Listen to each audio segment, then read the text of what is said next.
तो 3 केजी मास है, released from a height, एक हाइट से रिलीज हो रही है 125। जो भी डेटा होता है ना पहले आप उसे लिख लिया करें। तो मास ऑफ आयरन बॉल कितना दिया है 3 केजी, एक बार ये लिख लीजिए। एंड हाइट उसका यानी कि एक तरीके से डिस्प्लेसमेंट आप बता सकते हैं कि 125 मीटर है। फ्रीली एंड फॉल्स फ्रीली, अच्छा ये फ्री फॉल वाली कंडीशन आ रही है। जैसे लॉ ऑफ मोशन जब आप पढ़ते हैं तो उसमें आपको क्या पढ़ाया जाता है, v is equal to u plus a t, ये एक इक्वेशन है।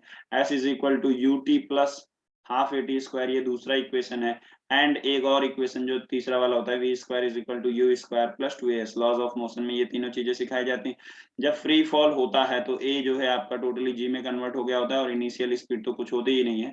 तो नॉर्मली यही चीज जो है v इज इक्वल टू आप gt कहते हैं, s इज इक्वल टू आप हाफ gt स्क्वायर कहते हैं, एंड यहाँ पे v square is equal to आप क्या कहते हैं 2gs कहते हैं। समझ आ रहा है कि नहीं आ रहा है? आपके बुक में भी ये चीजें गिवन है, आप देख लीजिए वहां पे, है ना, पेज नंबर 11 पे जब फ्री फॉल होता है। What is free fall?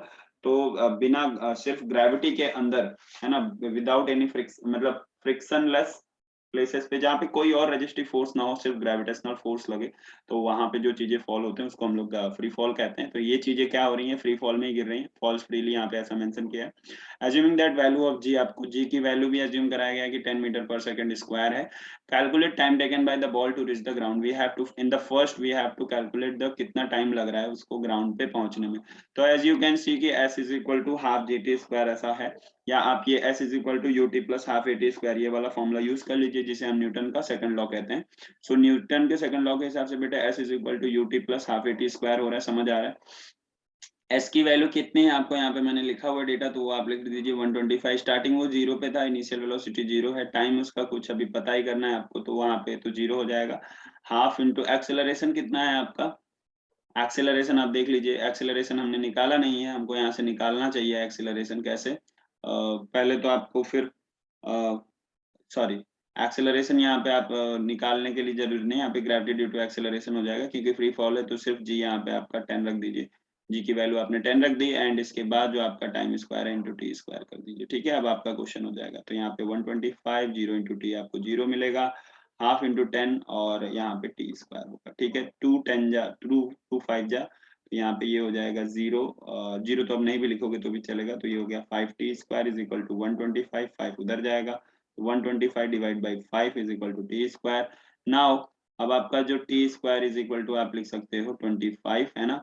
तो टी इज इक्वल टू क्या हो जाएगा, अंडर रूट ऑफ 25, तो जिसका आंसर हो जाएगा आपका 5 सेकेंड। होप कि तुम्हें समझ आया हो। ठीक है, यहाँ पे टाइम इसको कितना लगेगा, 5 सेकंड लगेगा 125 मीटर की हाइट से नीचे पहुंचने पे। यहाँ पे दूसरा क्वेश्चन पूछा है, velocity of the ball on reaching the ground, velocity कितनी हो जाएगी बॉल की जब वो ग्राउंड पे पहुंचेगा। तो हम न्यूटन का फर्स्ट लॉ ऑफ मोशन लगा लेते हैं, first law of equation of motion, v is equal to u plus a t. तो एक बार फिर से हमारी इनिशियल स्पीड मतलब जो है वो जीरो है, क्योंकि वो रेस्ट पे है, और u यहाँ पे g है यानी कि 10, और टाइम हमें कितना लग रहा है 5। तो just multiply 10 into 5 gives you 50। तो answer will be the 50 metre per second जब वो ग्राउंड पर पहुंचेगा तब। ठीक है, द फाइनल वेलोसिटी या velocity of the ball on reaching the ground, reaching the ground the velocity of the ball will be 50 metre per second. And last one which is third one we can say, okay, third one क्या कह रहा है आपका यहाँ पर देखिए, कहता है the height of the ball at half the time it takes to reach the ground, है ना। हाइट ऑफ द बॉल मतलब जितना टाइम उसको लगा था, 5 सेकंड लगा था, अगर हाफ टाइम उसका ले लें तो हाफ टाइम कितना होगा, उस टाइम का हाफ कितना होगा बताइए। t/2 यानी 5/2 यानी लगभग 2.5 सेकंड अगर आप टाइम लेते हो, न्यू टाइम अगर आप ले रहे हैं 2.5 सेकंड। समझ आ रहा है? तो पूछ रहे कितना height, the height of the ball, तो उस समय उसका बॉल का हाइट कितना होगा। तो आप फिर से मतलब यहाँ पे आपको s is equal to u t plus half a t square Newton का सेकंड लॉ निकाल लगाना है, क्योंकि s is equal to displacement, मतलब बॉल अगर ऊपर से नीचे गिर रही है, ठीक है, 5 सेकंड में तो ग्राउंड पे पहुंच गई, तो 2.5 में वो कहाँ पहुंचेगी, क्या वो हाफ डिस्टेंस कवर करी होगी या हाफ से ज्यादा या हाफ से कम, कितना की होगी वो बताना है। तो आपको अभी टाइम समझ में आ गया है। बाकी तो आप सारी वैल्यू अगर न्यूटन का सेकंड लॉ इक्वेशन जानते हैं, second law of equation of motion, तो वो लगा दीजिए you t plus half a t square, ऐसा आप कर दीजिए। ठीक है, अब यहाँ पे आप जो है यू टी, यहाँ पे ये अगेन आपका यू जो है जीरो हो जाएगा। ठीक है, समझ आ रहा है। एंड टाइम आपका जो भी है 2.5 आप रख लीजिए, फिर भी वो क्या हो जाएगा, जीरो ही हो जाएगा। एंड फिर प्लस आपको यहाँ पे 1/2 इंटू एक्सेलरेशन आपका कितना है, मतलब एक्सेलरेशन ड्यू टू ग्रेविटी, तो वो है 10, और टाइम अगेन आपका कितना है 2.5, उसका कर दीजिए स्क्वायर। एंड यहाँ पे एक बार फिर से 2 10, तो ये कैंसिल कराओ और ये हो जाएगा 5, और 0 इंटू 2.5 ये तो आपको सिर्फ जीरो ही देगा।